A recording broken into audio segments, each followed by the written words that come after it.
Hi everyone. It has been brought to my attention after a recent incident that I would like to go over a few important points with you in regards to health and safety in the workplace. Firstly, I would like to go over some rules and responsibilities as employees as Forget-Me-Not Animal Shelter.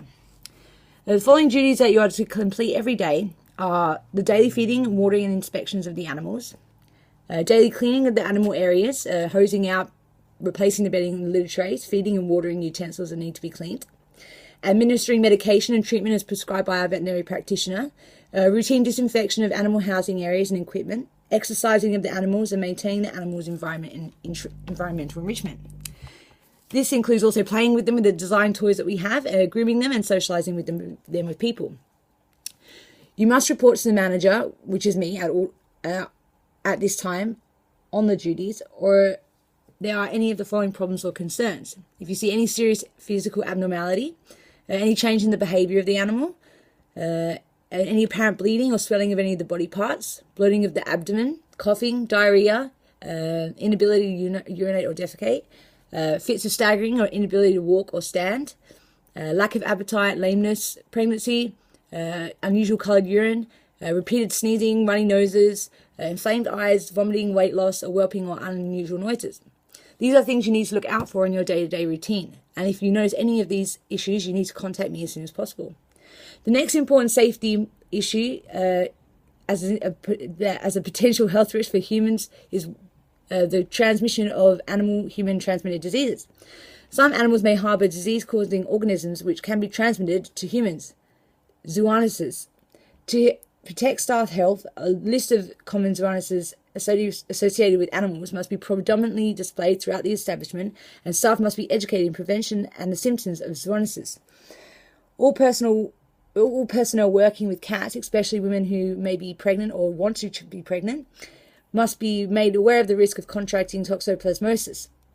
Staff health must be protected by being provided with or have access to personal protective clothing, hot and cold washing facilities with disinfectant soap, adequate information and training on health, hygiene and safety at the induction session, and that you must have a current tetanus immunisation.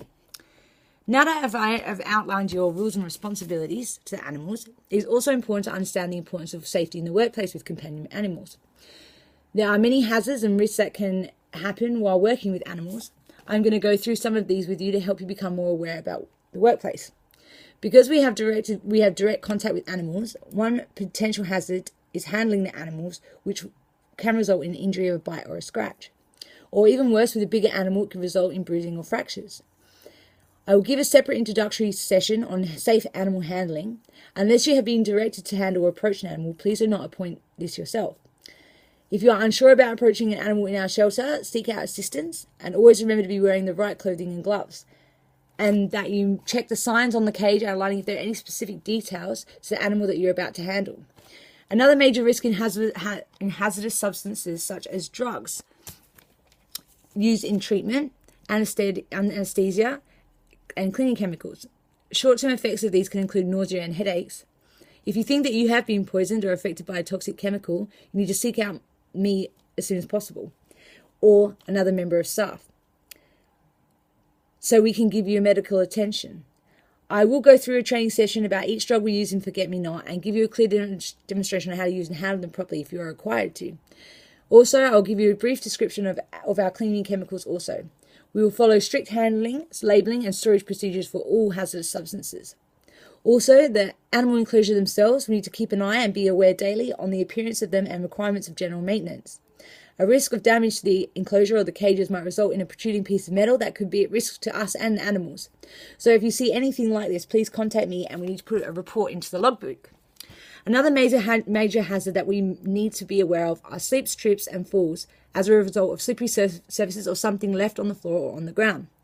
This is very important for all of us to look out for each other and to make our workplace safe. If at any time you see a hazard like this, either stay there and watch that no one can hurt themselves and get another team member to help address or to contact me just so I can resolve the problem.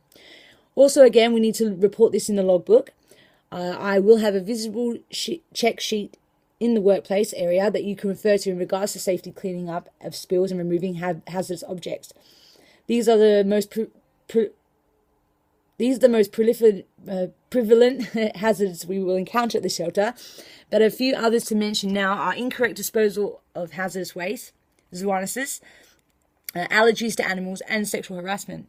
All of these are examples of risks and hazards. If you see any of these risks, be calm and follow the instructions that will be within the workplace, or if you feel that you are subject to them, please feel that you can come to me and discuss the matter in private, as your happiness and safety working here is very important to me, and at Forget Me Not, all the animals are especially grateful for all your hard work and love. If you want to have a look at where you can find other information on workplace policies and procedures, go online at safeworkaustralia.gov.au.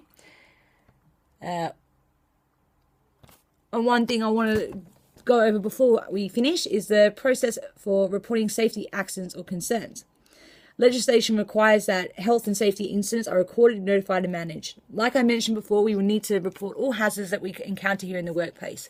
These range from dangerous accidents, which include any uncontrolled escape, spillage, leakage, or substance, an uncontrolled explosion, implosion, or a fire, an uncontrolled escape of gas or steam, an uncontrolled escape of pressurized substance, electric shock, the partial collapse of a structure, the collapse or failure of the evacuation, the inrush of water or mud or gas in working. And serious injuries include injury that has required the person to have immediate treatment at the hospital, immediate treatment of amputation, a serious head or eye injury or burn, the separation of their skin, a spinal injury, the loss of bodily function, serious lacerations or infection to which the carrying out of this work is a significant contributing factor, including any infection that is attributed to carrying out work, zoonosis, contracted in the case of work involving the handling or contact with animal skin, animal hair, animal carcass, or waste. Some examples of zoonosis are Q fever, Hendra virus, avian influenza, and psittacosis, and also toxoplasmosis. If any of these injuries or accidents have taken place, you need to immediately inform me of the incident. And when possible, after medical attention, you need to complete a health and safety incident report and hand it to me as well. You will find the report book at the front desk. Then from there, depending on the seriousness of the hazard, we can take it further so we can rectify the hazard, and so it will not become a repetitive occurrence. I want to thank you guys for listening today, and let's try and remember this information that we've gone through and to look out for each other and keep our workplace safe. Thank you.